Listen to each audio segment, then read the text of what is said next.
Are you a washed-up celebrity? Well, I'm sorry to hear that. Maybe a washed-up MMA fighter? Jeff Monson here. You like watching people get for free? What about a bum who will do anything for money? Teddy Boy Greg's smoking a cigarette outside 7-Eleven. He just told me to suck his.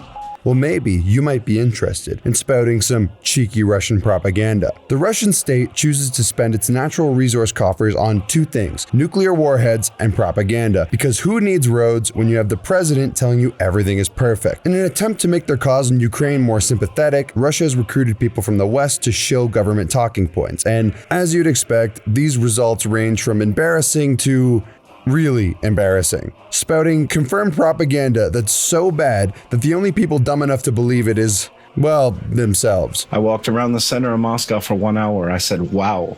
I don't see any gays and liberals on the streets. I see men and women couples. I don't see transvestites. I don't see homeless people. This place is heaven on earth. I'm moving here forever. All of these people have completely burned their bridge with the West, with one person we're going to talk about today even ending up dead because of it. Now, there's a trend online, particularly on Reddit, where people just call anything they disagree with Russian propaganda. This video is not that. Let's just sit back and laugh at some dumbass Western celebrities.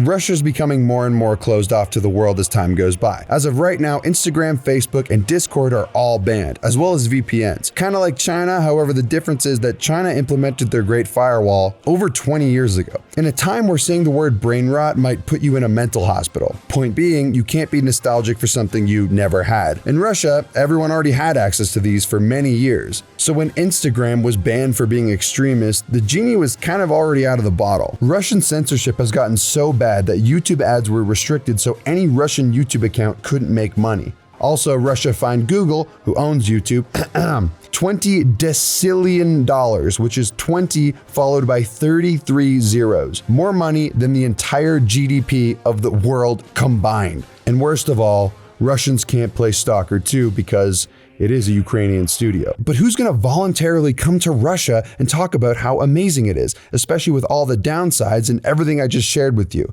If you're not a degenerate liberal left like most of the society is there, then you're a Nazi to them. It's fair to say you definitely don't miss the West, do you? And I'm sure there's so many people nodding along. If I could, I'd send a nuclear bomb there right now and wipe it off the fucking map, if you want my honest opinion. The answer? Well, not too many people. Let's just say the ones who would be willing to do it aren't exactly the ones you'd want representing yourself. But that doesn't stop them from doing it anyway. Recruiting guys like this one here.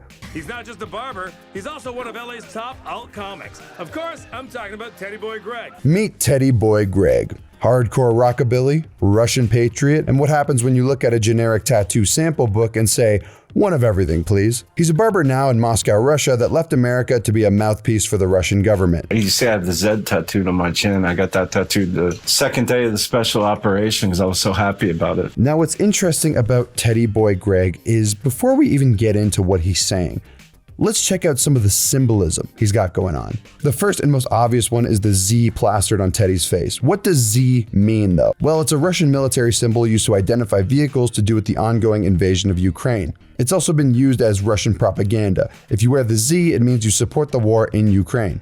The primary use is with Russian hardliners, with the symbol being banned in certain countries and even compared to a swastika. So old Teddy Boy thought this would be a great tattoo to get on his face. However, this shouldn't be shocking considering this is the same guy who got a naked woman tattooed on his face as well. Pretty much if you're not a malicious, degenerate, liberal left in America, you're a Nazi nowadays, or a white supremacist, which isn't the case. Interesting patch right here. Now, these numbers just so happen to be associated with the neo-Nazi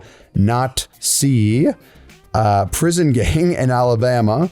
Ironic considering he's in Russia, you know, the country where the whole reason they started this invasion was to, you know...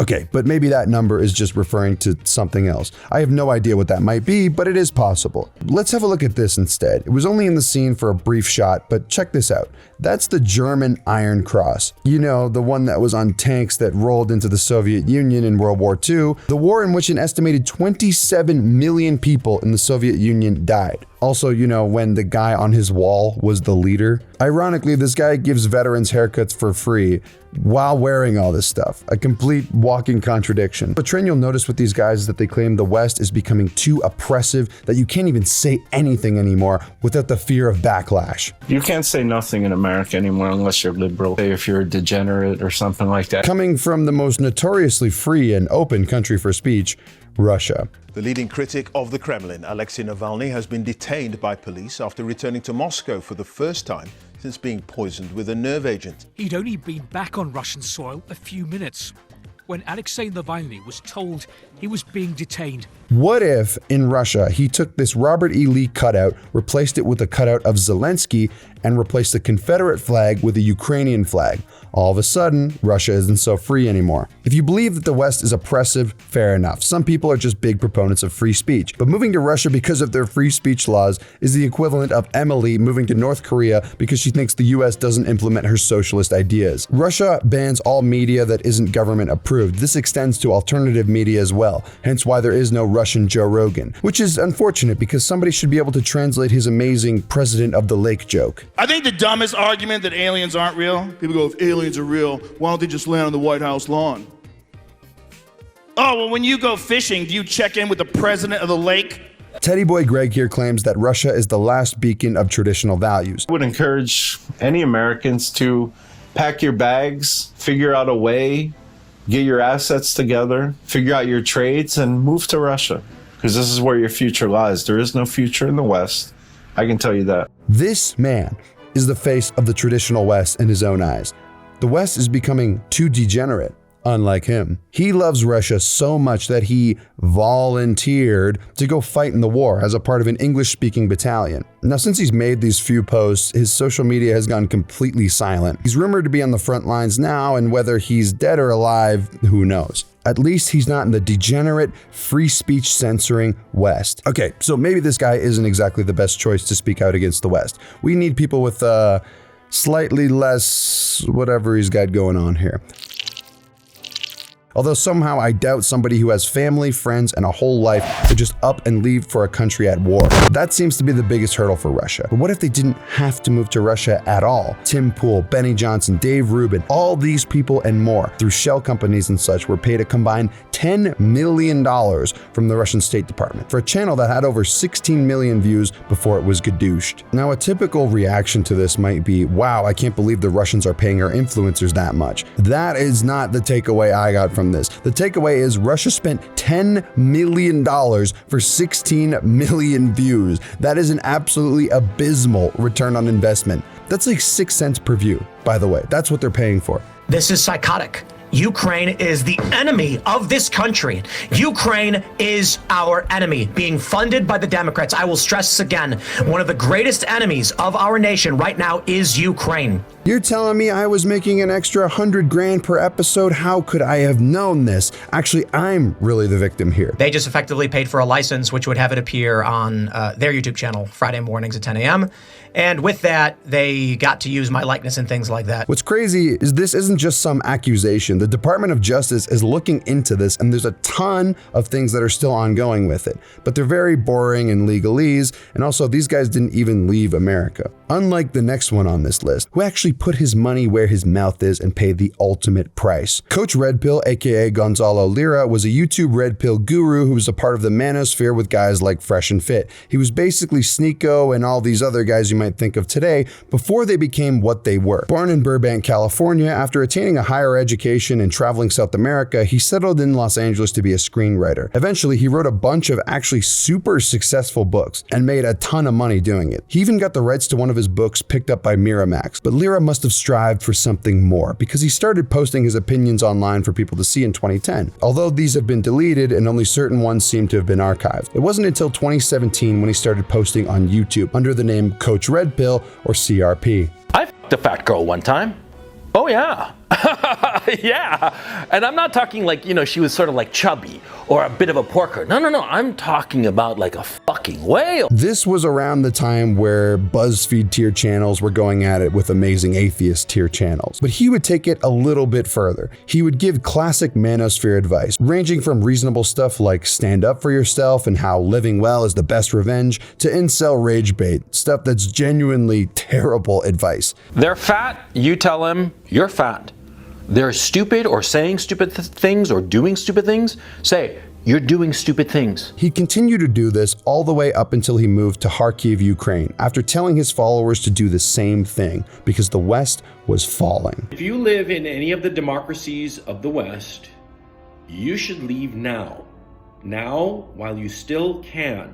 What's happening in the Western democracies is that they are becoming totalitarian. Also, he had ideas of starting up some sort of communal house in his new Ukrainian home his followers could stay in for up to 30 days, a bastion of safety from those looking to escape the oppressive West. It had all these bizarre rules, but by far the most notable was that you could say literally whatever you wanted at the house. Words are not violence. You could insult people, yell at them, whatever. But in that same rule, he says the only one this doesn't apply to is himself. What was strange is he deleted all of his videos in November of 2021, but thankfully there is an archive. The pervading reason why people think he did this is because he'd made a bunch of videos targeting Western dudes saying move to Eastern Europe and take advantage of their poor women. It's because of the socioeconomic environment of Eastern Europe that Eastern European women are a certain way. But he'd still continue to post videos just under his real name. What's weird is he would go from Sneeko takes to Hassan takes within a few months. In his big-brained, talk down to you tone, he claimed that anyone with an above average IQ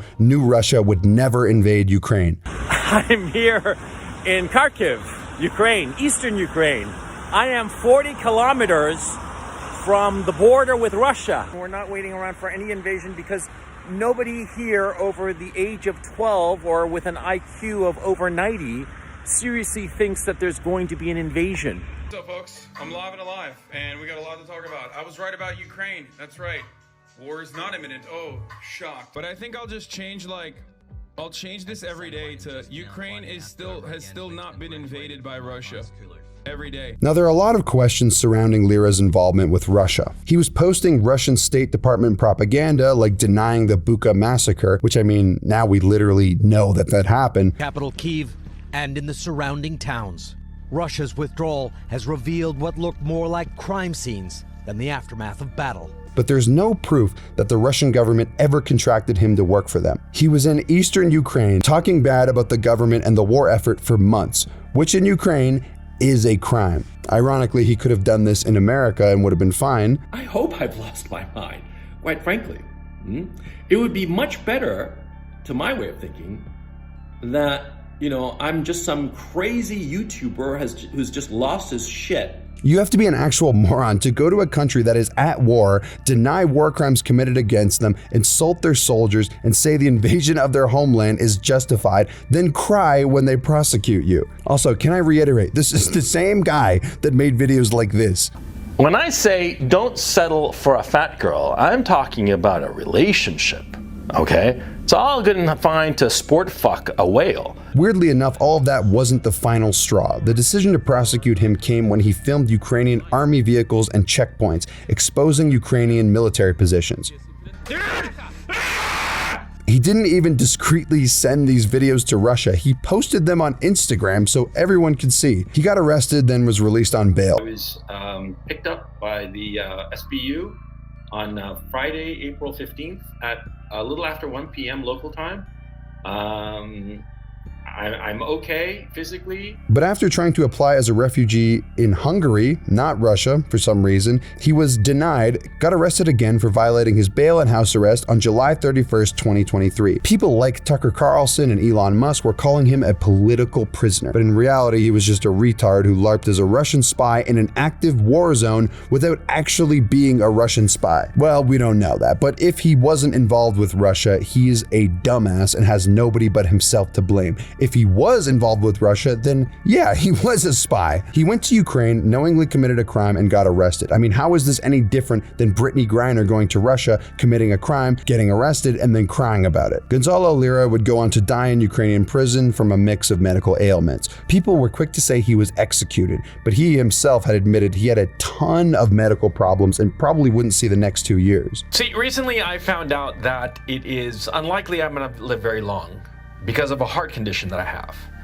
I'm not going to go into the specifics of it because it's nobody's business but my own, but it's fairly serious, and the likelihood is that I'm not going to be around for more than 18 months, 24 months, something like that. All of this being said, I think regardless of what you think of him, the guy didn't deserve to die. But at the same time, it's really hard to say he didn't do everything possible to keep himself alive. Taking politics and war completely out of the equation, why the fuck did this guy think any of this was a good idea? Even if he was denied care in a Ukrainian prison, which is completely plausible, by the way, he put himself in that position. And for what? So he could be a based West hater? If he had just kept doing his Redpill shtick, even in Ukraine, I don't think anyone would have cared. But no, he insisted on moving to Ukraine to find a teenage trad wife, giving Ukrainian military information to Russia, and then he died. I mean, saying the West is gonna fall so you move to a country that literally gets invaded is a piece of poetic irony. Anyways, have you guys heard of Jeff Monson? Jeff Monson here. You like watching people get fucked for free?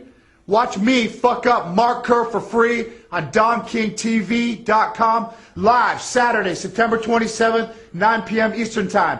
DonKingTV.com. I'm gonna fuck him up. I'm gonna fuck him up. If you're a fan of MMA and don't know who this guy is, don't worry. It's something only old head or hardcore MMA fans might know. He's an MMA fighter from an era before the UFC was really popular, back in the days before it was mainstream. Now, this man was contracted to work for Russia at a certain point, but when you assume people working for Russia are contracted, you'd assume they'd be doing small-scale things on just a very low, discreet level. If you look up Jeff, it doesn't say he's an MMA fighter as his primary occupation. He is a member of the State Assembly of the Republic of Bashkortostan, which is a Russian republic that over 4 million people call home. Yes, this man is a member of their state assembly. The 5'9", 240-pound ball of injected testosterone had a fight with Russian MMA legend Fedor Emelianenko after bouncing in and out of the UFC. This fight impressed the cage-side Vladimir Putin, so much that he claimed Monson had a Russian spirit despite losing the fight. From this day forward, Monson primarily fought in Russia and actually got his citizenship in 2015. He also holds citizenship in the internationally unrecognized countries of the Luhansk People's Republic and Abkhazia, 2 states that are technically in Ukraine and Georgia, which Russia has never done anything bad to. Would you be shocked to find out that Monson is a self-proclaimed anarchist who has a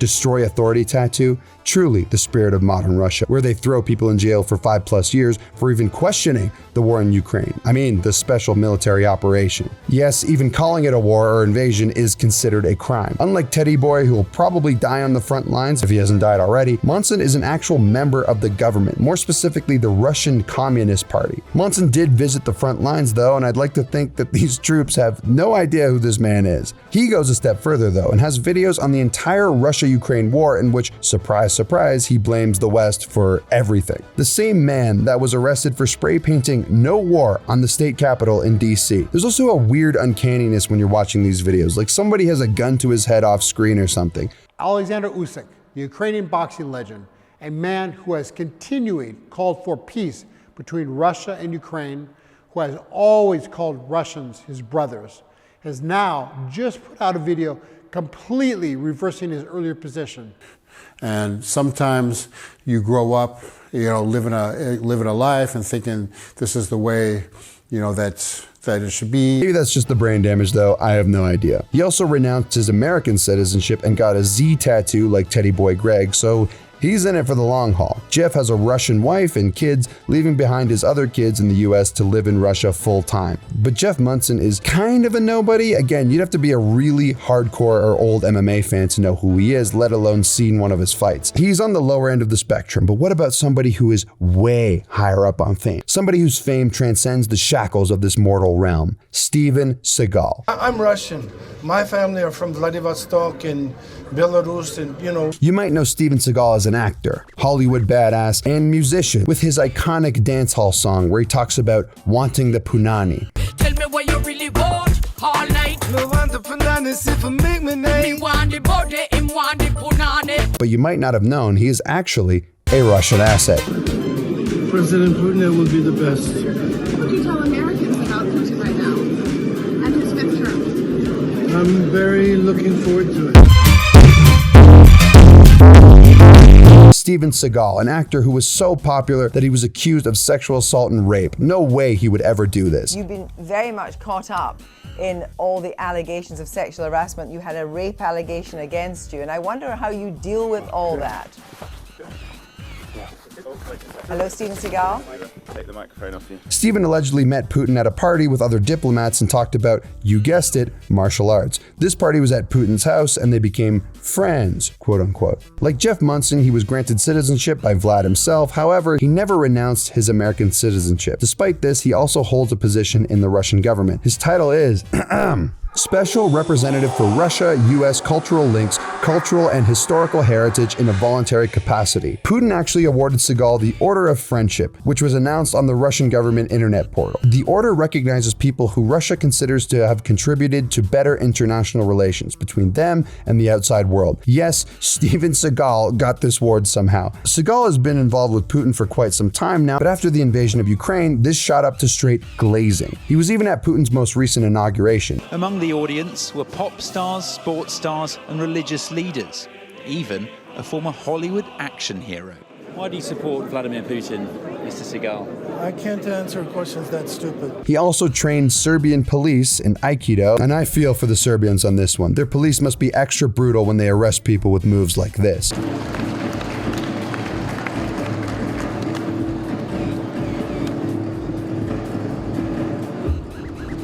Now, as Russia recognizes this man as improving their international relations, but how does he feel about Ukraine, really? This war that we are currently embroiled in was started and financed by the West. For a guy whose whole career and livelihood was started by Western media and Hollywood, he sure likes to blame the West for every problem Russia is facing. A man who's allegedly involved with Eastern European mafias who fund his straight-to-Pirate Bay movies to launder money is of course in support of a senseless war that's killed hundreds of thousands of people. But he's been on the Ukraine hate train for a while, so much so that he was banned from Ukraine for 5 years in 2017 for his association with Putin. Given that it's probably indefinite now, I think this move has done wonders for the Ukrainian people. Also, on behalf of the Russian government, Seagal was put in charge with making the public claim that Ukraine is responsible for prisoner of war deaths. Zelensky being responsible for ordering torture.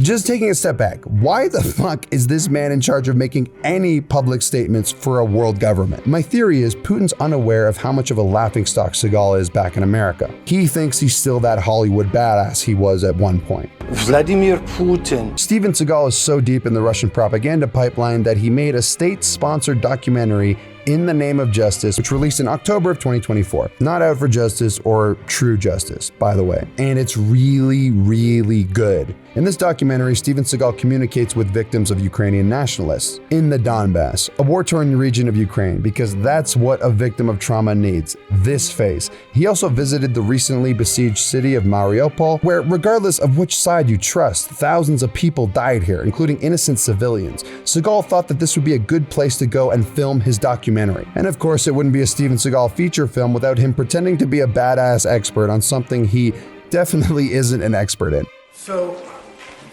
if you look at the structure from the outside and the inside, it sure looks like a rocket or a missile to me.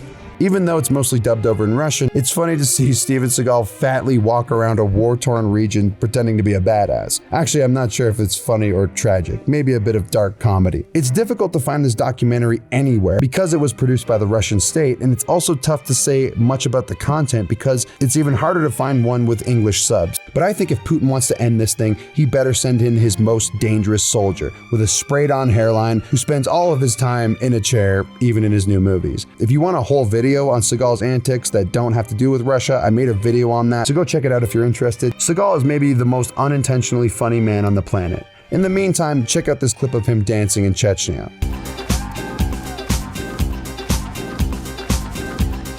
Steven is probably the perfect example of what I'm talking about. He was clearly recruited to put a Western face to the Putin regime, yet he's probably done more harm than good to Russia's public image. And I think this illustrates why this is so frustrating. Russia has an incredibly rich culture, great music, movies, and alcohol. They have some of the largest natural resource deposits in the world. They are a global superpower that have so much potential, yet they continuously squander it in favor of corruption, stupid wars that result in needless deaths, and more money spent on propaganda than spent on the roads.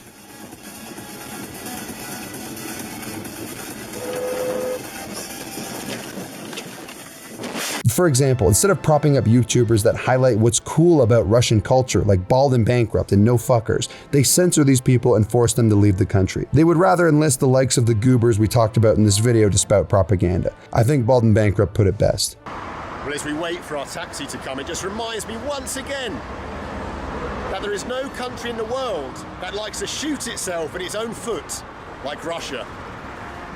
The one person online that had the bollocks to stand up and represent Russia in a good light and to show how great it is and its people, and the government baddens me.